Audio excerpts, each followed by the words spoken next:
ce moment, il y a quand même beaucoup de chaos et il peut être douloureux ou difficile de se dire: «Mais comment, en fait, je peux faire confiance? Comment je peux avoir confiance dans les hommes? Comment je peux avoir confiance dans la société?» Et en même temps, de me dire que, l'utopie est possible, que des gens qui avaient confiance ont aussi changé le monde, à l'échelle individuelle. Tu vois bien comme toi, si jeune, Victoria, tu as déjà manifesté tellement de choses pour ce monde et on voit comme une personne peut faire la différence. Bonjour Anne, Bonjour Victoria. je suis ravie de te recevoir à nouveau au micro de Nouvel Oeil dans un autre décor. Ça fait 3 ans que je t'ai interviewée, pour Nouvel Oeil aussi. Tu es la créatrice de l'émission Métamorphose, tu es aussi autrice d'une dizaine d'ouvrages, et tous pour l'éveil des consciences. Ça, c'est un peu les casquettes qu'on te colle. Oui.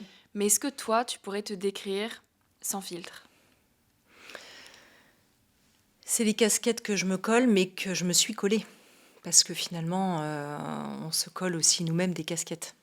On n'attend pas toujours que les autres nous les collent. C'est vrai. Je dirais que peut-être avant tout, je me sens profondément humaine, en quête d'amour, en quête de sens. C'est vraiment quelque chose qui nous rejoint toutes les deux. Et en grand questionnement. C'est-à-dire qu'on fait ce métier de questionner les autres parce que je crois que je me questionne depuis que je suis enfant. Et j'attends pas forcément, je me rends compte que dans cet art du questionnement, j'attends pas forcément toujours d'ailleurs des réponses. C'est que j'aime la question pour la question parce que je trouve qu'elle nourrit, en fait. Elle nous nourrit d'une espèce de, je parle souvent d'une biodiversité de la parole parce qu'on parle de biodiversité dans nos écosystèmes et là on enregistre, en plus on est à la Maison du Climat et je crois beaucoup que la parole, la biodiversité de la parole fait le lit justement d'une voix du milieu qui est assez équilibrée, là où peut-être quand on est dans une monoculture d'une parole, elle fait aussi le lit des extrêmes, des extrémismes. Et donc, si voilà, donc c'est ce questionnement, cet art de la peut-être de la maïotique, de, de chercher finalement à comprendre, à me comprendre, à nous comprendre, le collectif humain, à comprendre l'autre, me nourrit profondément. Donc peut-être que je me décrirais avant tout comme ça. Euh, j'ai une question qui me taraude toujours, c'est qu'est-ce que ferait l'amour s'il était à ma place? Voilà. Et donc cette question me décrit aussi, et je ne dis pas que je suis une personne qui suit dans l'amour toujours, parce que j'ai de l'ombre, j'ai la lumière qui cohabite avec cette ombre à l'intérieur de moi, mais je pourrais me décrire voilà, comme cette humaine en quête de sens profondément. Ouais. Et quelles questions tu te poses aujourd'hui que tu ne te posais pas quand tu étais petite? Alors je me souviens pas forcément des questions que je me posais quand j'étais petite. Les questions que je me pose aujourd'hui, je me pose quand même une question fondamentale qui est à un moment donné, est-ce qu'il y a une sorte de... Et à force de faire des interviews, tu vois, ou d'avoir aussi voyagé hors antenne, on parlait beaucoup du voyage toutes les deux. J'ai beaucoup, beaucoup voyagé plus jeune, à peu près à ton âge. Et je me demande si à un moment donné, il y a quand même une sorte de vérité qui émerge. Pas une vérité qui serait une parole et qu'une seule voix, parce que ça viendra en contradiction avec ce que je t'expliquais avant sur la biodiversité. Mais justement, dans ce magma de diversité, est-ce qu'il y a quand même quelque chose, un espèce de point de convergence qui émerge, tu vois? Et ce point de convergence C'est de cette l'amour, non? question, c'est l'amour. Bah oui. On revient toujours Ouais. à ça, qui est cette énergie qui circule finalement en abondance et qu'on peut solliciter à tout instant. Et je vois dans mes interviews à quel point il y a quand même une forme de convergence. Teilhard, le philosophe, paléontologue, prêtre jésuite, Teilhard de Chardin parlait beaucoup du point oméga qui pour lui était le Christ et Dieu. Et je vois quand même que dans cette question autour de la vérité, il y a quand même ce point de convergence Oui. qui va vers l'amour. Ouais. Qui est Indéniablement. universel, qui Et nous qui est relie à universel, tous. bien sûr. Et qu'on, je pense qu'inconsciemment, on cherche tous. C'est bien sûr. Alors on va dire oui, quand on voit l'actualité, on n'a pas le sentiment que certaines figures qui représentent le mal et qui représentent peut-être la figure du diable, tu vois, dans nos sociétés, ou du démon, enfin peu importe notre culture et nos religions.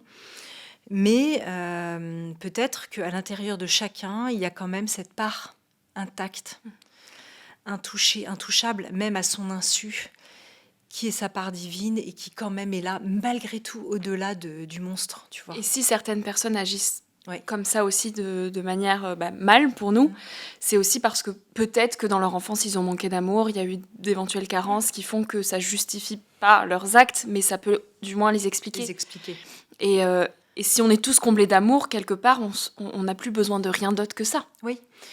Tout à l'heure, tu vois, avant de venir, je m'interrogeais sur Epstein en disant quelle mère il a eu cet homme. Personne n'en parle, mais ça m'intéresserait de savoir. Pas pour forcément, comme tu dis, expliquer, enfin justifier ni quoi que ce soit, mais en tout cas pour comprendre quand on voit des personnes qui nient autant finalement l'autre et la dignité humaine, où l'autre devient même pas un objet, c'est-à-dire et il y a vraiment une négation de l'humain et donc de sa propre humanité. Quand on peut nier l'autre à ce point-là, c'est que sa propre humanité à soi est bafouée à un point qu'on n'imagine même pas. Et je me demandais, j'ai lu par exemple la biographie d'Hitler, tu vois, écrit par un psychiatre américain, Irving Yalom, ou de Pol Pot, qui est une très belle biographie aussi écrite par Nancy Houston, et qui décortique en fait la psyché et les traumas, effectivement, et les blessures de l'enfance. Encore une fois, ça n'explique rien. La loi doit faire son travail et la justice, et les victimes doivent être Et protégées. ça donne une raison. Mais ça donne une raison. Alors, est-ce que c'est notre mental qui cherche absolument à expliquer cette banalité du mal, hein, comme disait aussi Hannah Arendt, et du coup, d'une certaine manière, on a besoin en fait de comprendre parce que ça sort tellement de l'entendement. Donc, tu vois bien que quand tu me poses encore les questions qui me taraudent, la question de la banalité du mal me taraude. Ouais. Et je n'échappe pas à ma propre ombre en disant ça. Hein. Je ne me mets pas dans un clan du bien versus un On clan en a du mal. tous. Hein, on est d'accord. Il y a une question, moi, qui me taraude et que je pose à chacun de mes invités en introduction, c'est qu'est-ce que la vie t'a appris jusqu'à aujourd'hui ? Je crois qu'il y a 3 ans, tu ne l'avais pas eu, cette question. Elle est arrivée entre-temps. Qu'est-ce que la vie m'a appris que les choses sont réversibles, que quand j'étais plus jeune, à un moment donné, quand on va moyennement bien, on peut croire que ce sera toujours comme ça. On parlait du marathon aussi hors antenne, parce qu'on est marathoniennes toutes les deux. Et quand on court un marathon, c'est un peu une espèce de concentré de la vie, même s'il y a un côté bourrin, parce qu'on court comme ça pendant 4 heures. Au bout d'un moment, on se dit so what ? Pourquoi je fais ça ? Et en même temps, j'avais un ami qui m'avait dit, tu verras, quand tu seras marathonienne, tu auras compris un truc. Et ce que j'ai compris, tu vois, et je dis pas que la vie m'a appris que ça, mais que nous sommes des êtres de fluctuation, de haut et de bas, des êtres d'émotion, et des êtres de cycle et de métamorphose, et qu'après un hiver, il y a toujours un printemps, un été, puis un automne, et que le cycle comme ça revient, et que rien n'est figé. Il y a à la fois quelque chose d'éphémère, mais en même temps rien n'est figé. Et que c'est parce que je vais traverser parfois ces souffrances ou ces genoux à terre qu'ensuite il y aura aussi de la lumière qui reviendra et quelque chose qui émergera. Donc ça, je l'ai vraiment compris aujourd'hui.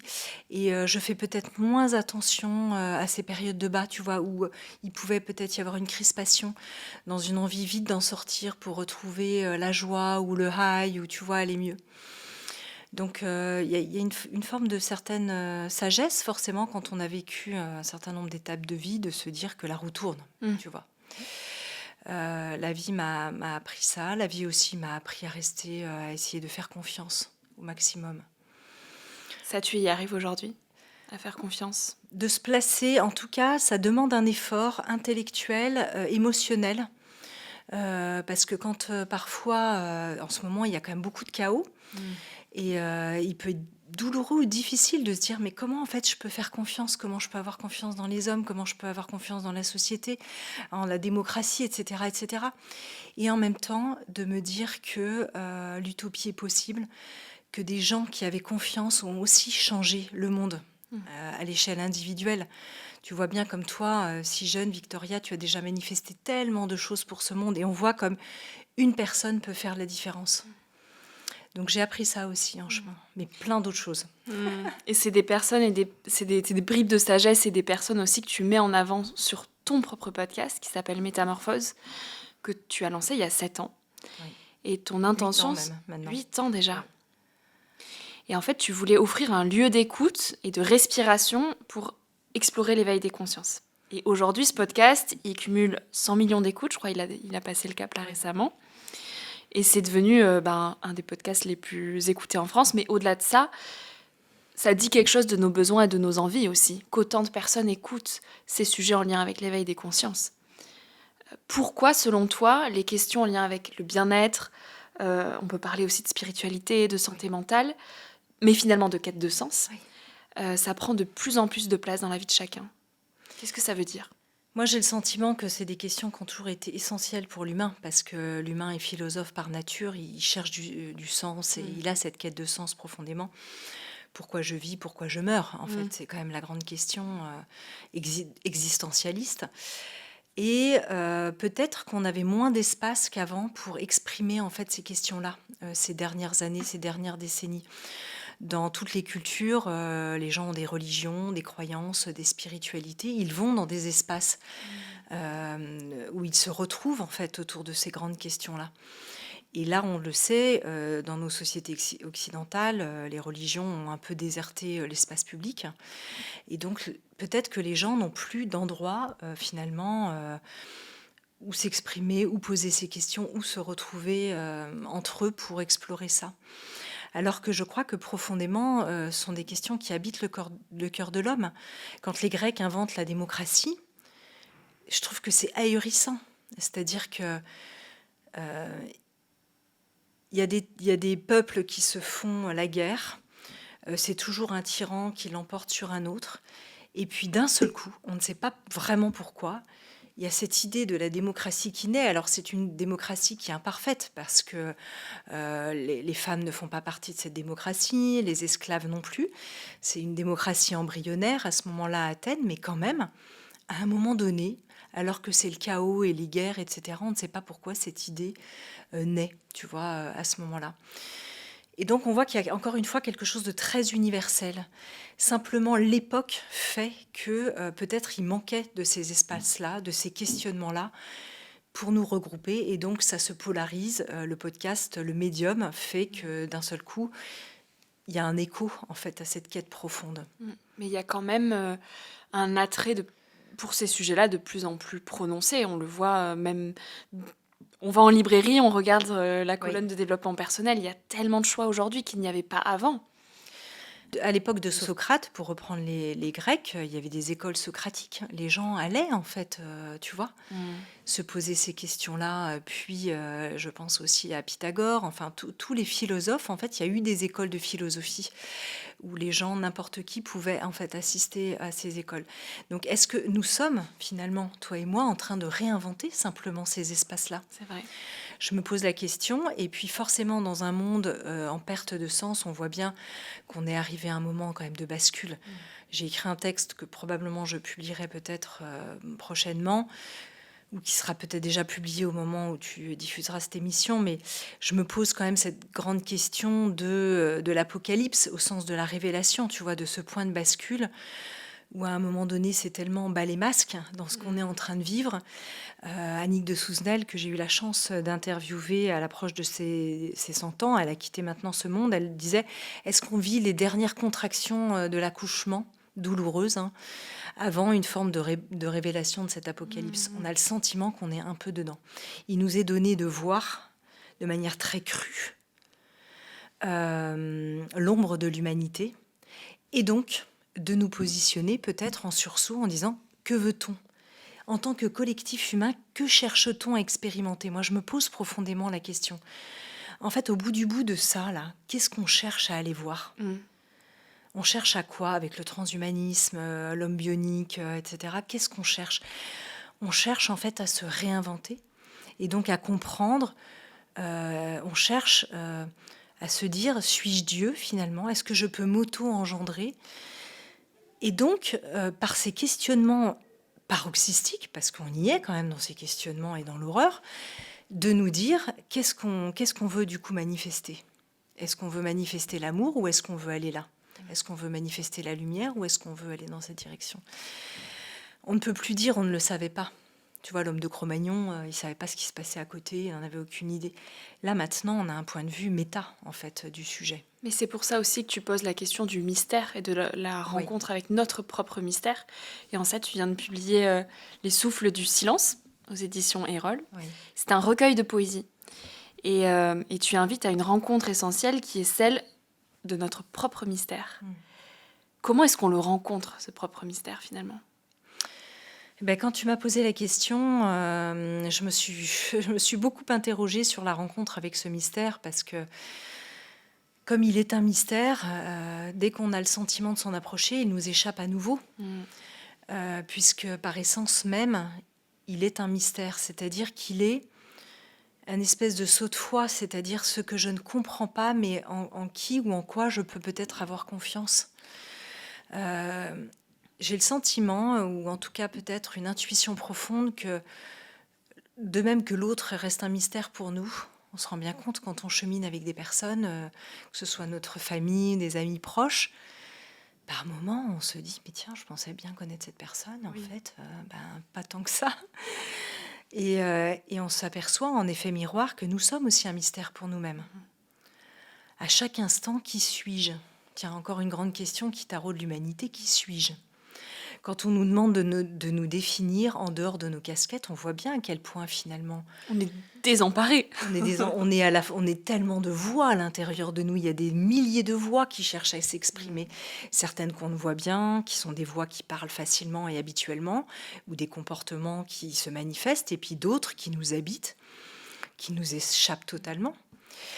Et donc s'approcher de ce mystère, à la fois il y a cette envie de mieux se connaître et ce fameux connais-toi toi-même, cette connaissance de soi qui nous attire. J'aime mieux me connaître parce que quand je me comprends mieux, je comprends mes conditionnements et ce qui fait que je suis moi, ma personnalité. Et en même temps, je suis beaucoup plus vaste que ça. Et cette vastitude qui m'habite, elle est un mystère. Et elle est un mystère qui est doux, qui est bon, qui est goûteux. Mais qui peut aussi faire peur pour beaucoup de personnes. Elle est vertigineuse. Oui. Et en même temps, elle se dit que tout est aussi possible à l'intérieur de moi. Et justement, ce que tu fais dans ces poèmes, c'est que tu dis qu'ils révèlent ce qu'on pressent sans toujours savoir le dire. Oui. Parce que très souvent, on sent des choses, mais on ne peut pas poser des mots dessus. Et c'est ce qu'on disait juste avant aussi sur les ressentis que j'ai eus en Inde, où il n'y a pas de mots pour décrire ça. Oui. Quelle est la dernière chose que toi, tu as pressentie sans savoir y mettre des mots? Bah, il y avait ce texte-là que j'avais écrit un peu autour de l'Apocalypse, justement, en me disant, et si en fait, nous, là, maintenant, humains incarnés à cet instant T où on parle, on était en train de vivre cette forme d'apocalypse. Ce serait juste incroyable quand même quand on y pense. De dire que nous, on est là, là.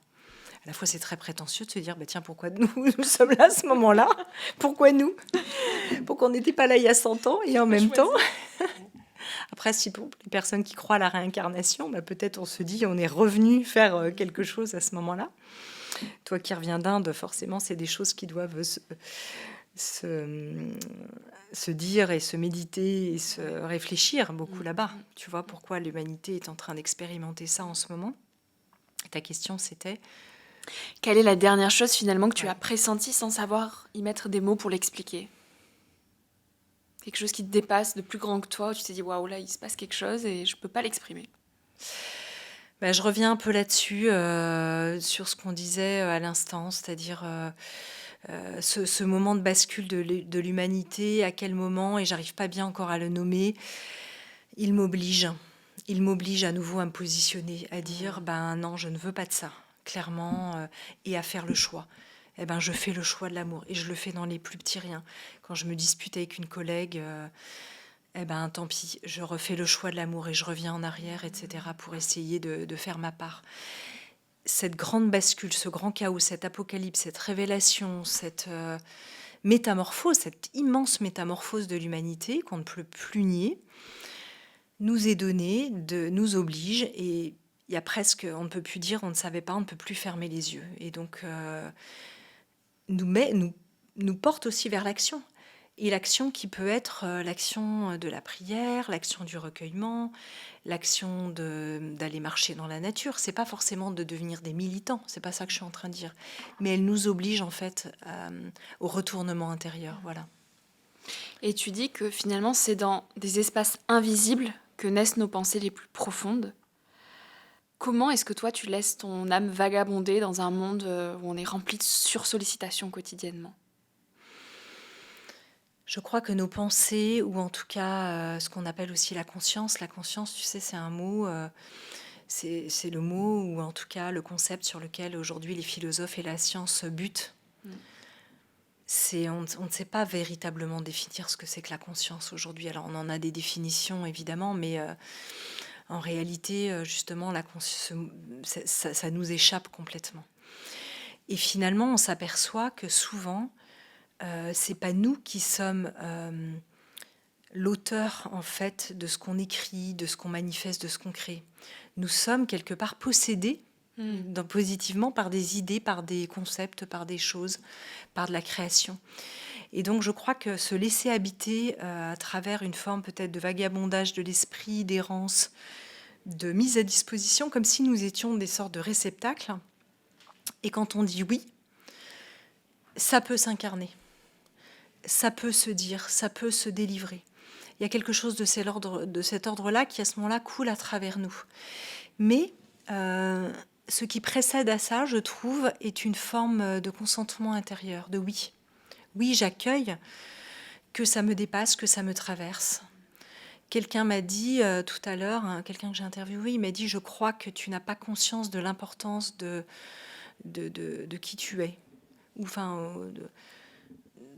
Et j'ai dit « Mais en fait, ce n'est pas moi, en fait. Je me laisse traverser par quelque chose, je consens à le faire et je fais ce que j'ai à faire. » Et finalement... Comme si c'était guidé. Comme si c'était guidé.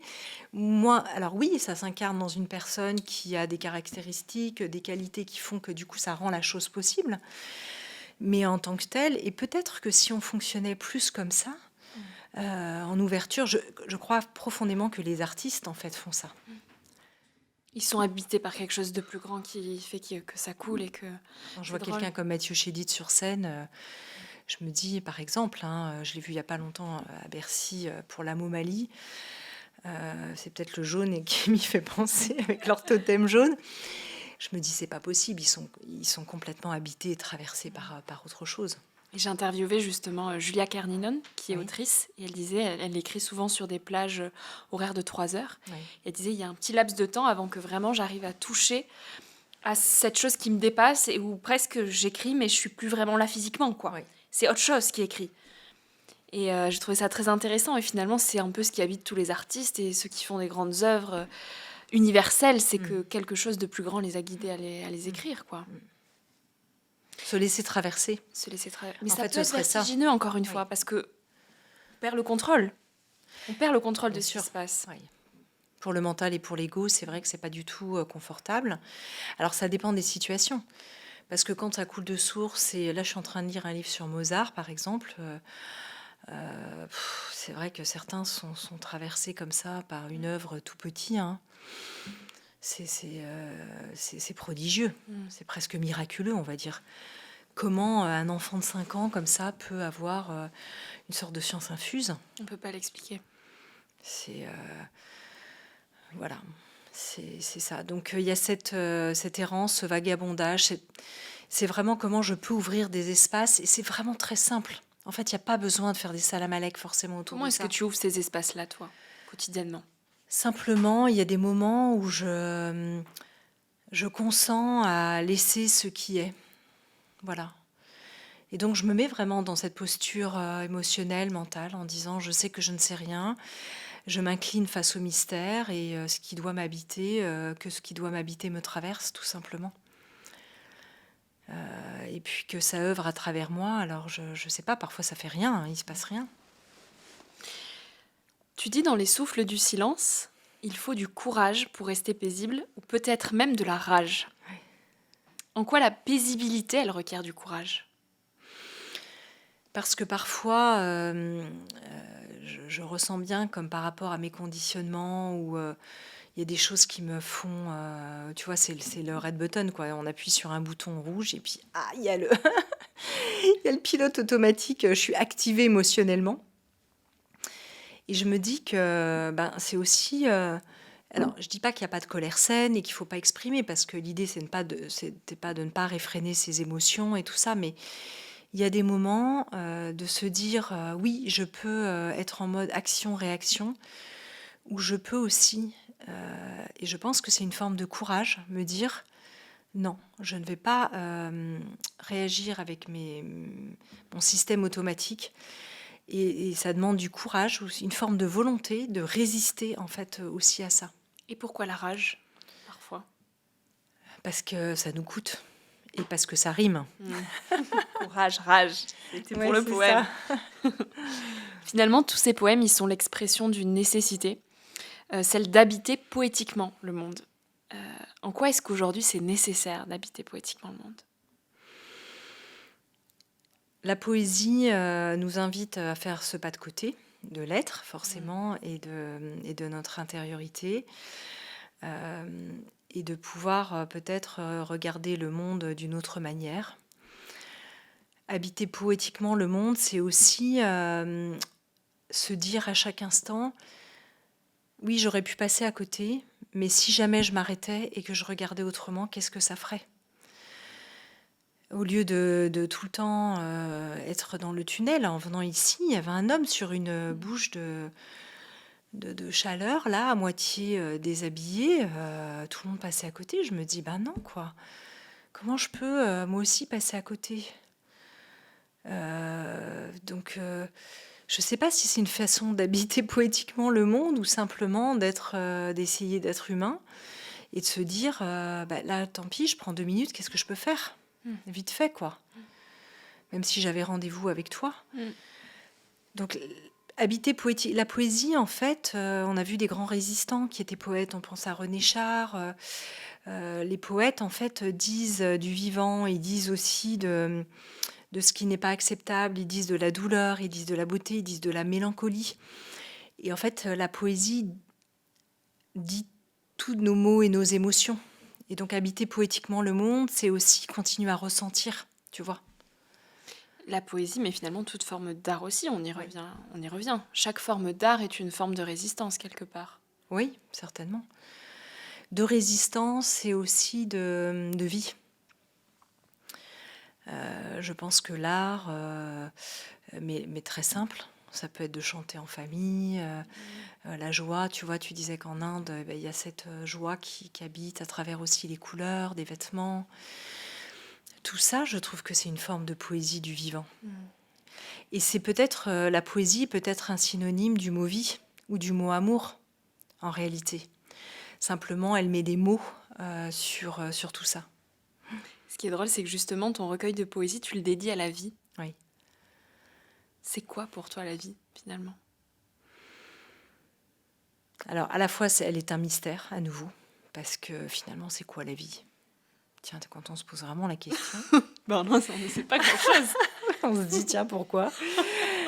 Pourquoi la vie? Ouais, alors que ça devrait être la première question qu'on se pose Ouais, en fait, depuis tout petit. ouais. C'est quoi la vie? Pourquoi je suis là? Qu'est-ce que c'est que tout ça? C'est quoi la vie, hein, tu vois, c'est quoi la vie? Alors moi, je suis croyante. Est-ce que c'est, une forme d'expérimentation de Dieu, tu vois, qui s'expérimente, qui nous expérimente ou qu'on s'expérimente, le divin en nous à travers, cette incarnation? Et en même temps, je sais que je ne sais rien. Mmh. Je pourrais la définir, elle a mille et une facettes, donc je pourrais définir la vie de mille et une façons et en même temps, elle est ce qui m'échappe profondément. Qu'est-ce que c'est que cette énergie qui coule à travers nous, qui fait qu'on est une matière vivante qui se met en mouvement et qui, vit, justement un certain nombre de choses? C'est complètement fou. Donc en dédiant, finalement ce recueil de poèmes à la vie, je reviens aussi sur le mystère, Oui, d'une certaine manière oui.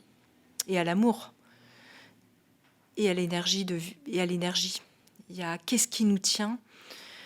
Qu'est-ce qui fait qu'à un moment donné, tu vois, on parlait encore une fois hors antenne des corps morts en Inde Mmh. et moi j'ai été très touchée et vraiment bouleversée, mais comme beaucoup de gens, par le drame de Crans-Montana, ces 40 jeunes qui ont été brûlés dans cette boîte de nuit et puis 150 très blessés. Comment, à un moment donné, tu as envie et puis d'un seul coup, tu es mort. Qu'est-ce qui fait, tu vois, Qu'est-ce qui se passe? il n'y a pas de sens, en fait. Il n'y a aucun sens à ça. Et quand tu voyais ces corps morts en Inde, brûlés, qu'est-ce qui fait qu'à un moment, il y a de la vie et d'un seul coup, ce souffle, le souffle, je parle du souffle du silence, le souffle de vie, Qui peut s'arrêter à chaque instant. voilà, il a disparu comme ça. Quel mystère quand même, profond. Et pour autant, ça nous arrive à tous. Ouais. C'est que c'est inévitable. Ouais. Il y a à la fois une profonde joie, parce que du coup, par ce côté éphémère de la vie, par cette incertitude en relief, on comprend bien l'essence de ce que c'est que d'être vivant. Et en même temps, il y a eu peut-être une profonde détresse aussi chez certaines personnes qui se disent « mais pourquoi ça s'arrête ?» Je veux pas. Mais c'est vrai que ça apporte aussi d'autant plus de préciosité aux années qui sont comptées, puisqu'on se dit que de toute manière, on va y passer nous aussi. Oui. Et moi, de vraiment voir cette mort d'aussi près à Varanasi, donc en Inde, j'ai réalisé, je crois, pour la première fois de ma vie que toutes les années que j'avais devant moi, c'était du cadeau, du bonus. Oui.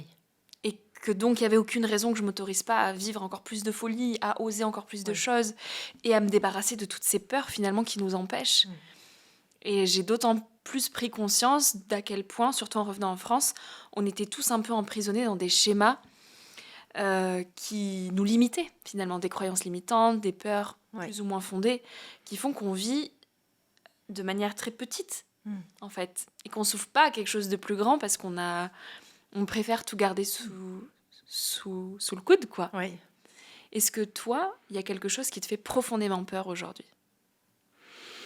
C'est cette phrase de Marianne Williamson qui avait été reprise par Mandela qui disait notre peur la plus profonde est en fait notre rayonnement.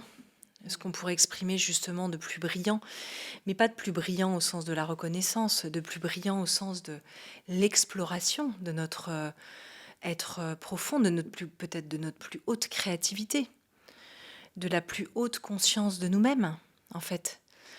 Et quelque part, ça nous fait peur parce que, et moi, je pense qu'une part de moi, une part de moi est habitée par cette peur. Et si j'étais au plus haut de ma conscience, peut-être que je serais vue comme une personne folle, dérangeante. Parce que qu'est-ce que tu ferais? Je ne sais pas ce que je ferais, mais il pourrait y avoir ça en tâche de fond, tu vois, comme peur. Donc parfois, tu as des élans expressifs ou autres que tu limites, que tu inhibes, parce que tu as peur de laisser cette part-là s'exprimer. Oui, par exemple, moi qui suis chrétienne, dans la Bible, Jésus dit, à propos des miracles, ce que je fais, vous le ferez au centuple, par exemple. C'est-à-dire qu'il dit, vous êtes capable de miracles. Et toutes les religions, en fait, nous disent ça, ou les spiritualités, parce que nous sommes des êtres de miracles, nous sommes capables, en fait, du miracle. Sauf que le miracle, la façon dont on le voit, c'est comme une espèce de truc qui serait un peu surnaturel, mais au sens presque comme si c'était un film avec des trucs qui apparaissent un peu.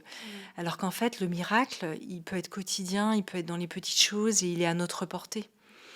Et donc, si je m'ouvrais à ça, qu'est-ce que ça pourrait donner une vie qui peut proposer le miracle? On se dirait, elle est perchée, elle est folle, elle a perdu la boule, etc. Et tu as encore peur de ça aujourd'hui? Oui, je pense.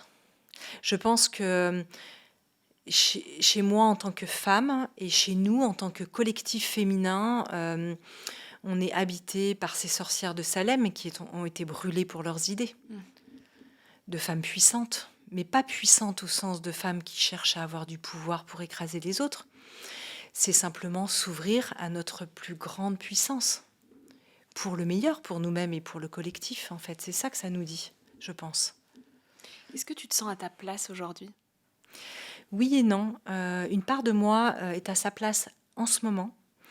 Métamorphose est vraiment une place, je pense, importante à ce moment de vie. Je ne pense pas que ce soit une place définitive. Je me sens à ma place profondément avec mes enfants, par exemple. J'ai une relation assez extraordinaire avec mes 3 filles et c'est trop bon de cheminer comme ça ensemble avec ses enfants. Et je me sens très à ma place en tant que mère, en tant que maman. Donc il y a des endroits où je me sens à ma place. Ensuite, je ne sais pas si on peut être à sa place à tous les endroits, tu vois, de sa vie. Au niveau de ma spiritualité, ces dernières années, je me sens moins à ma place qu'il y a peut-être quelques années, par exemple. Qu'est-ce qui a changé? Euh, je, je consacre moins de temps peut-être à la prière, à l'introspection intérieure, mais profonde, tu vois, dans le silence justement. Parce que j'ai moins de temps, je le prends moins ce temps. Même Parce si que je... tu es plus occupée, parce que Oui, tu es plus en déplacement? oui. Ok. Donc je ne sais pas si cette idée de place, finalement, je ne sais pas comment tu le vois toi, mais si on peut dire qu'on est à sa place globalement. Je C'est pense un que chemin. voilà, puis il y a des endroits où il y a des moments où on se sent vachement à sa place, et puis d'autres aspects de sa vie, j'ai moins de temps pour nourrir aussi l'amitié, parce que je suis très prise par le projet Métamorphose. Et ça te manque Et aujourd'hui, ça me ça? manque, oui. Et je pense que c'est très important de nourrir l'amitié, les gens qu'on aime. Et je prends moins le temps de le faire. Et ça nous relie à l'amour encore et Bah oui, toujours. c'est ça. Oui. Qu'est-ce que le mot émerveillement t'inspire? On arrive aux petites questions de fin. Oui.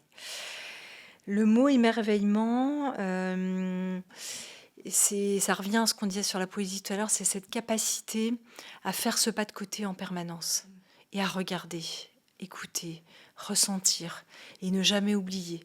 Je dis pas que j'arrive à le faire, hein, mais vraiment, même pour des petites choses. L'autre jour, je marchais avec ma fille, elle me dit: «Regarde maman, oh, c'est tellement beau!»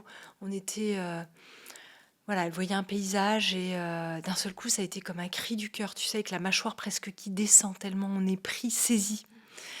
Et je suis contente de voir ça chez elle. Et je me dis, la capacité d'émerveillement, oui, il y a quelque chose qui vient certainement de l'éducation, parce qu'il y a eu peut-être ce regard des parents qui nous ont éduqués à s'émerveiller, à regarder. Et en même temps, je crois que quand on l'a pas eu, ça se cultive aussi, ça peut venir, Ça peut s'entraîner. ça peut s'entraîner, oui. Si demain, tu n'avais aucune contrainte, qu'est-ce que tu ferais? J'irai marcher dans des espaces où il y a principalement ou à 300% que le bruit de la nature, des oiseaux. Je lirai plus et j'écrirai. Tu écris déjà un peu. Oui, j'écris. Tu aimerais y laisser plus de place Ouais, dans oui, ton quotidien. clairement. Ouais. La liberté, c'est quoi pour toi? Je sais pas bien parce que être libre, c'est un concept qui est extrêmement compliqué. Je pense qu'il y a des libertés. Être libre, pour moi, c'est être comme l'oiseau, comme l'enfant, peut-être. Tu te sens libre aujourd'hui? Non, j'ai conscience de mes attachements et de mes conditionnements. L'être humain a cette possibilité réflexive sur lui-même, hein, qui est la pensée, la parole, l'écriture. Et j'ai à la fois conscience de mes peurs et de mes entraves. Donc, il y a une part de moi qui est libre et une part de moi qui encore ne l'est pas. Je ne sais pas si, en tant qu'être humain, on peut vraiment accéder à une forme de liberté ultime. Je crois pas. Encore une question existentielle à se poser. Oui. La question signature du podcast, Anne, que tu connais déjà. Mhm. Je vais pas pouvoir comparer avec ta précédente réponse parce que je m'en souviens plus. Moi non plus. Quel message ou conseil tu aimerais partager à celles et ceux qui nous écoutent aujourd'hui? Il y a cette idée de soyez vous-même, les autres sont déjà pris. Donc c'est vrai qu'aller vivre sa métamorphose, aller à la rencontre de soi-même, toucher peut-être un tout petit peu à ce mystère de soi et de l'autre, et quand même, je trouve la grande aventure de nous, êtres humains.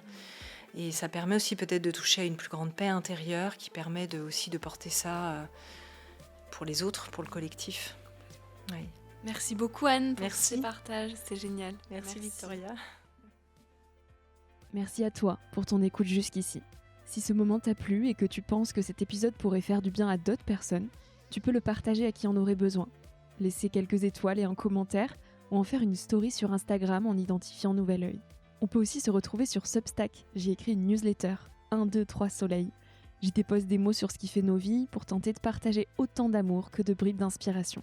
On est déjà toute une jolie communauté de soleil et tu pourras aussi t'inscrire au club lecture que j'anime tous les mois.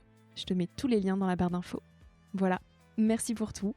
Et en attendant le prochain épisode, je te souhaite de savourer la vie comme il se doit, mais surtout de faire des choses folles.